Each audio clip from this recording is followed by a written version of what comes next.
Hello, good afternoon. I'm Chris Campbell, president of Gateway Film Center, and welcome to the Sundance Film Festival. I've had to do a lot of these introductions. I'm still not used to saying the Sundance Film Festival here in Columbus, Ohio. We're really thrilled to get to host these screenings today to celebrate with these amazing filmmakers. And it's my privilege to introduce the executive director of Film Columbus, John Hart.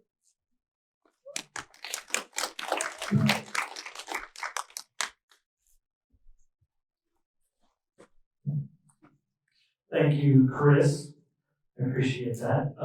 First, I wanted to say a couple things, talk a little bit about the Film Commission, and then introduce the filmmakers.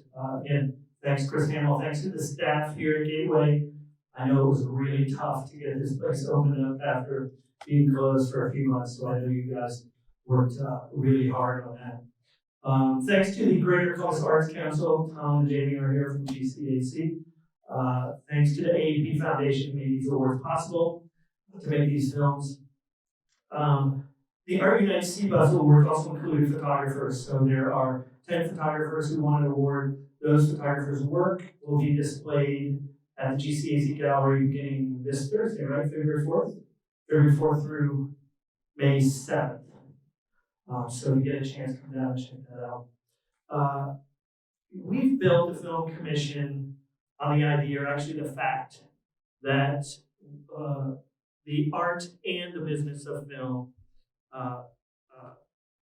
enriches our community. Did this just go off? Yeah, good. So the film industry is a great economic driver. It creates jobs, and more importantly, these days, it can be a great recovery vehicle from COVID. So over the past year, we at the Film Commission have been working hard to spread that message to local and state officials that the film industry is really ready to speed up recovery and create jobs. And so we've been talking again to local and state officials about that. And that's not just talking about film, that includes animation, gaming, AR, VR, and all the tech that comes along with that. So myself, along with Tom's help, we're going to work tirelessly over the next year to really maintain and hopefully expand those tax credits that lure some of those films and those projects to come here. So we are, something that we're currently working on is what we're calling the Tech Entertainment Industry Job Creation and COVID Recovery Bill. We're working with Representative Laura Lanise, and she has vowed to make this a top 5 priority for her, which is great. It's going to spark infrastructure and create permanent jobs. So one other thing that we say a lot is, this isn't about, the film industry in Columbus is not about Hollywood. Again, it's about jobs, it's about sustainable jobs. It's about providing opportunity for graduates and people who want to move back, who have moved to the coast and want to come back and work in the industry. So it's really, really important to us, this industry is. We know there's been plenty of studies done about job creation and how it positively impacts the community. So thank you very much for coming and supporting independent cinema. And one thing you can do is go to the website filmcolumbus.com, sign up for some updates in the near future. I'm sure we'll be reaching out to all of you, asking you to contact your legislators and your local officials to support what we're trying to do. First, so what we're going to do is, since because of COVID protocols, there's no traditional Q&A that you would find at a film festival during the film. So we're going to play each film, and the filmmakers have recorded a self-interview that's going to play also. So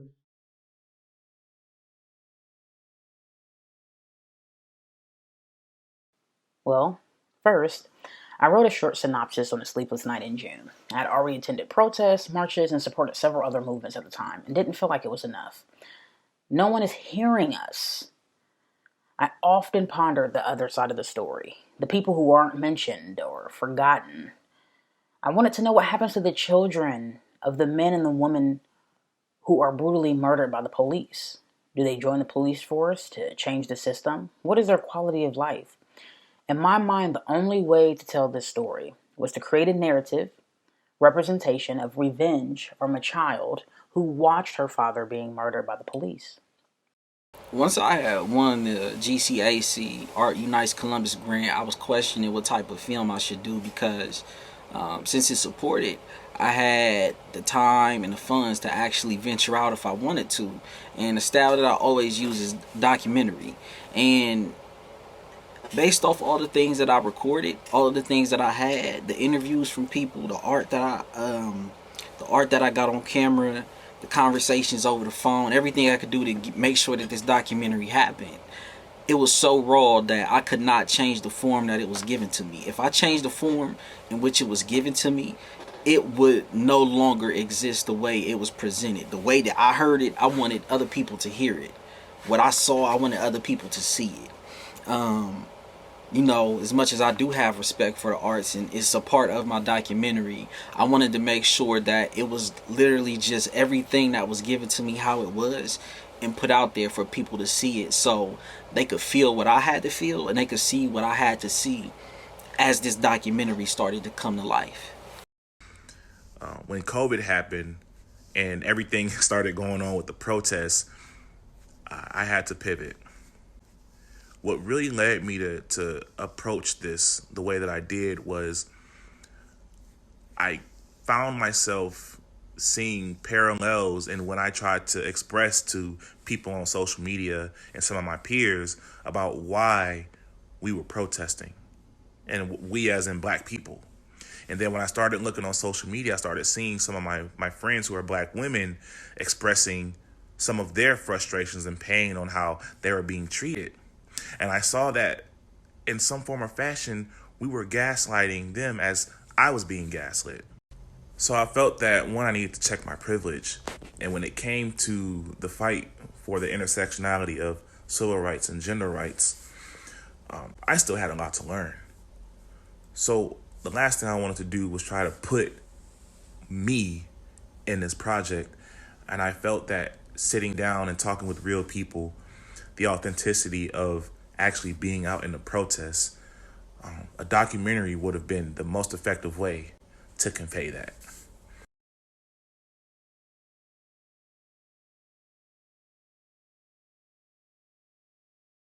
The most important part to highlight is the language of racism and the violence of racism, the emotion and the seriousness of police brutality, but beyond that, police killings of black folks.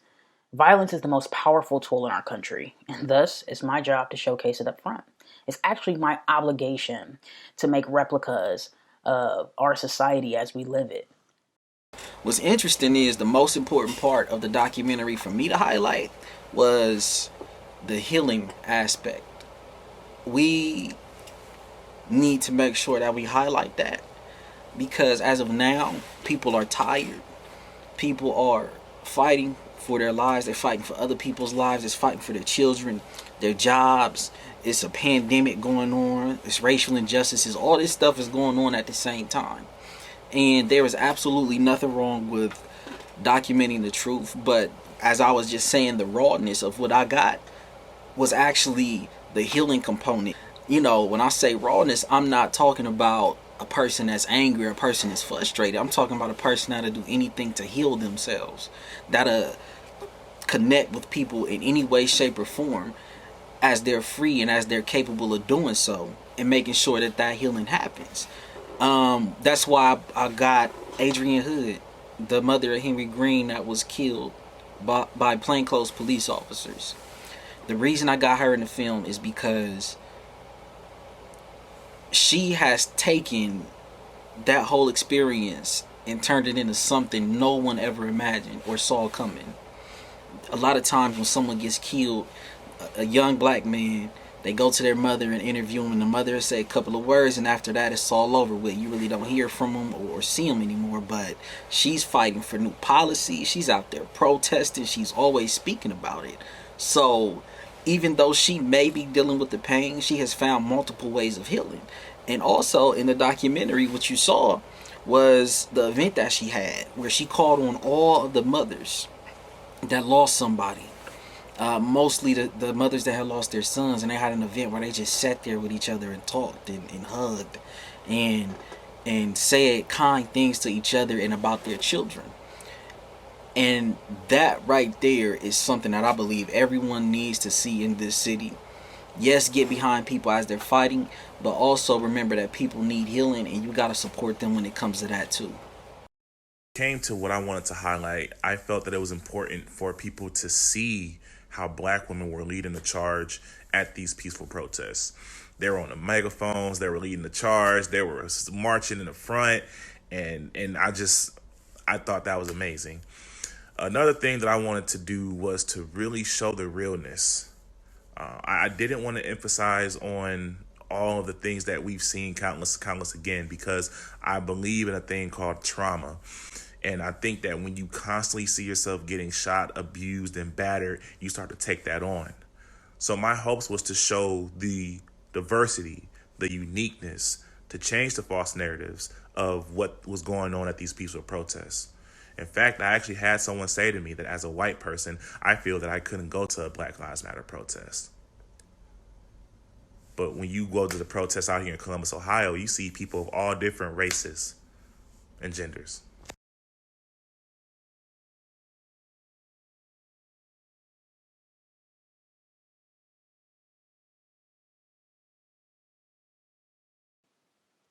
Well, frankly, there were no challenges to create this work. I created a film installation in June that discussed the parallels of police brutality, and so I was immersed in newspapers from the Black Panthers and the Nation of Islam as I researched and discovered that the things that happened 40 years ago were the same, absolute same things that are happening today. And then in December, I approached police brutality again and filmed Blue Rebellion. At times, this work was emotionally wrenching. I mean, watching videos over and over again in edits and trying to find the right videos or the research of Black men and women being gunned down for the police for absolutely no reason at all. But you see, these aren't different than the challenges that Black folks face every single day, pandemic or no pandemic. See, these protests are new to white folks and to my generation, because we were under the impression that we exuded some sort of privilege for being Americans in this country, and our ancestors have fought and died for us to be great. Though we are our ancestors' wildest dreams, we are fighting and standing up for our absolute rights as humans every single day. So creating this documentary in the middle of COVID-19 taking place and all of the injustices that were occurring all at the same exact time, people losing their jobs, emotional distress, everything you can think of was taking place. And as much as I tried to fight against it, I'm connected to people that are going through stuff, and I'm going through some of my own things too. But in the process of making a documentary with all of those things is making sure I didn't exploit someone. It's one thing to tell the stories of people that you know or people that you have never met, people you respect, but you can't exploit them, because now what happens is I'm talking about a person that's lost their home, a person that don't have any money, a person who had to drop out of school, a person whose son got killed, a person who has absolutely nothing, and put them in the forefront and ask everybody to feel sorry for them. And I understand that sometimes it's a genuine attempt when people do that, but who wants to be the person that feels like a charity case or somebody that everyone has to feel sorry for? Nobody wants that. And as a person that documents a person's lives or a person's art, I have to be careful and not crossing that line and discuss everything that's going on with the documentary, letting them know, hey, this is what I want to talk about. This is something I'm thinking or feeling, and are you comfortable with talking about that with me?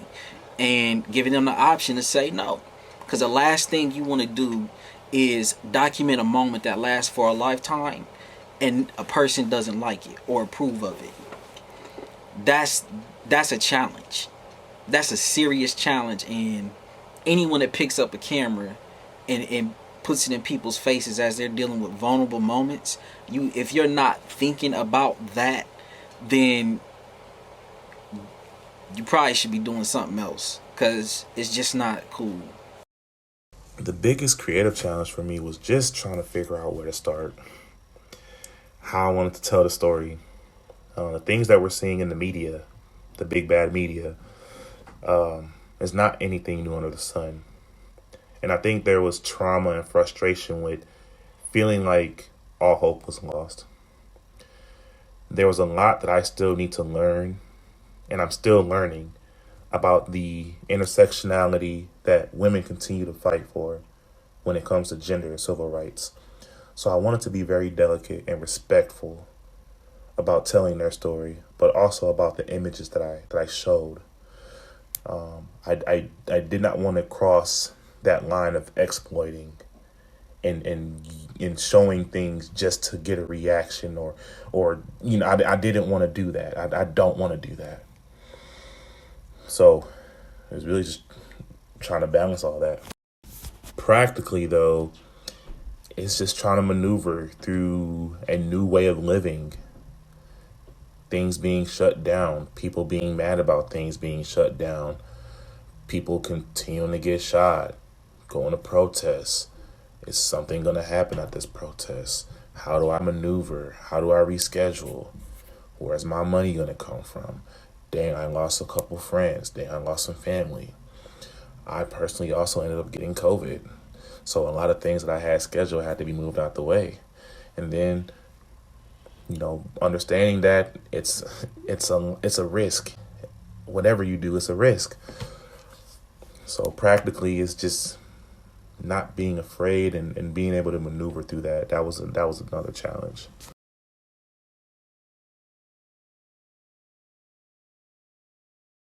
I'm inspired by the work of Black filmmakers in the city, their audacity and agency to create the films of their lives.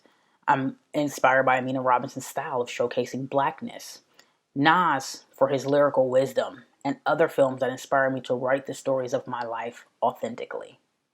Thank you. So what artists inspire my work, y'all? I'm gonna have to keep it strictly local because Columbus has so much talent. Hakeem Caldwood, that's my dude. One of the reasons I say that is because I remember when we were at an event together, we was just talking, and we was talking about all the stuff that we wanted to do. So this is before all the things was happening for both of us. But we had this conversation, and he said to me, "You was like, anything that you do, you should treat it like a job. You go to your job, and you'll work 6 hours straight. But when it comes to your art, you'll find reasons to not do it and procrastinate and make excuses." And I think he told me that Brian Moss told him that, if I'm correct. So Brian too. But when I heard that and I saw what he was doing in his drive, I just knew. I was like, wow, this dude is serious, and I gotta take my craft a little bit more serious. So big ups to Hakeem for that. There's Lisa McClymond. Lisa is one of my favorite artists. I remember when I knew she was. She has this thing called Universe Tribe series where it's wood. It's like sanded down wood, and it's like colors in people's faces of them just smiling or just looking off into the distance, and it looks so real for some reason. And like pieces of the wood will be used for features of the face or the hair or something somehow. So when I saw that, I'd never seen anybody else do that the way Lisa does. So after that, I was like, yeah, she's one of my favorite artists, and she's an amazing person too, so that doesn't hurt. David Michael was one of the very, very first artists that I seen create in Columbus, Ohio. The first art show I've been to was one that he curated too. And he is unapologetic when it comes to representing Black women in his art. All of Transit Arts, I really don't need to say much. Transit Arts is an organization that has children of all different walks of life that comes and shows their creativity, and they do it on a consistent basis, and it's top-notch quality. If you don't know about them, it's time to learn about them. Francesca Miller, she was in a documentary, of course, but I saw Francesca blossom into the artist that she is as of today. And I remember when she did her very first mural. This wasn't in a documentary, but her first mural, I went out there and I recorded it. As of today, that mural was painted over. And that was heartbreaking for me, so I can imagine how heartbreaking it was for her. But as of now, you've seen in the documentary, she has murals all over throughout the city. So seeing her go through the process of believing in herself and what she created not being respected, to the whole city respecting her and knowing her name now, is a beautiful thing. And this is her art right here. This is her art right here. So you know I rock with Francesca. Love you, sis. It's Counterfeit Madison. There is absolutely no human being on this planet Earth that is more prepared to be themselves 24/7 than Sharon of Counterfeit Madison. So I that's one of the biggest struggles I think most people have, is wondering, okay, how do I dress? How do I talk? Do I let people know who I'm connected to? Sharon don't care. Sharon don't give a damn. When it's time to sing, she gonna sing. When it's time to play instrument, she gonna play instrument. She can wear the colors she wanna wear her hair the way she wanna wear it.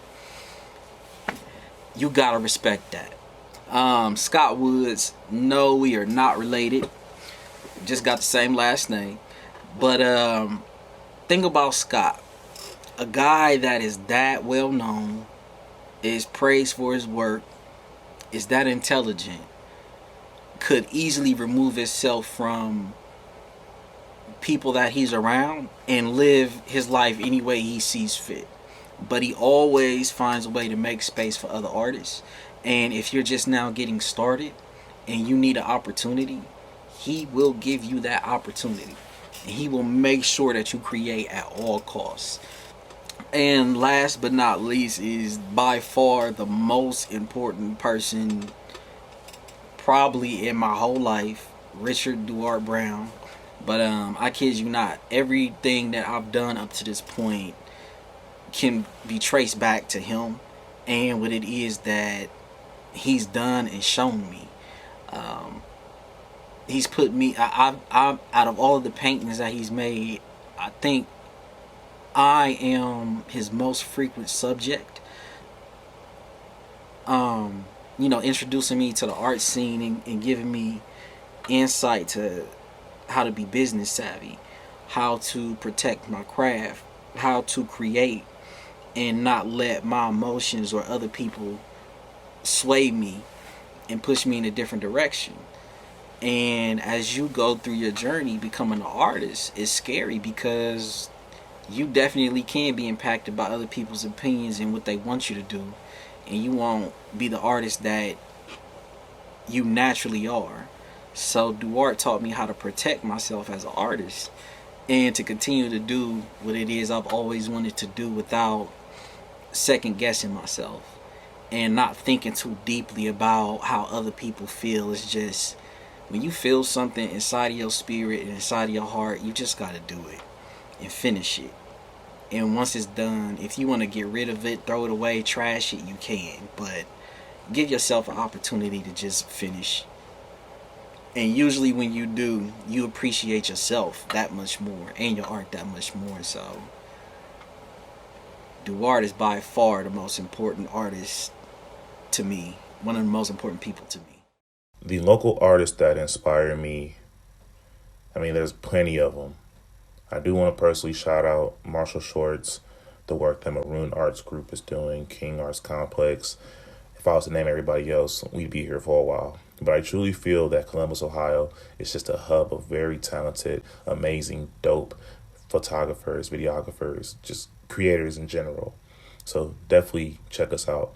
When it comes to some famous people, though, I'm a big fan of some actors like Denzel and Marlon Wayans. But when it comes to directors, I'm really a fan of Antoine Fuqua, John Singleton, rest in peace, Spike Lee, Ava DuVernay, Issa Rae, Barry Jenkins, Edgar Wright, Gina Prince Brightwood. All those are very, very phenomenal people.